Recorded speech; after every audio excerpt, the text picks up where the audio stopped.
అక్క మీకు బిర్యానీ తినబుద్ధి అవుతా ఉందా? నేను కూడా బిర్యానీ తినాలని ఎంతో అనుకుంటా, కానీ ఈ పొద్దు తప్పింది.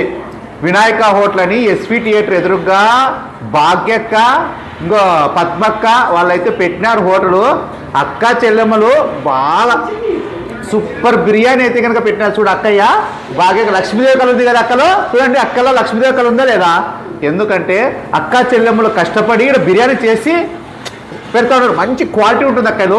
మన అక్క చెల్లెమ్మలు బిర్యానీ సెంటర్కి పోవాలంటే ఎందుకు పోతారు? బయటికి పోవాలంటే అయ్యో మేము వద్దంటారు. ఎందుకంటే ఎట్లుంటే మనకి ఏం తెలుసు అక్క, ఇది మన అక్క చెల్లెమ్మలకి స్పెషల్గా ఉండే వినాయక బిర్యానీ సెంటర్. మీరైతే మర్చిపోద్దండి అక్కలు. చూడండి నేను తింటున్నా, బా బిర్యానీ అయితే సూపర్గా ఉంది అక్క. మీలో ఎంతమంది వస్తారో వచ్చిన వాళ్ళు లైక్ చేయాలా. పద్మాక్కను మాత్రం మర్చిపోద్దండి. పద్మాక్క భాగ్యక్క ఓ కలిపి భాగ్యక్క దగ్గరికి రావాలా. అక్క చెల్లెమ్మలు బిర్యానీ తినాలా.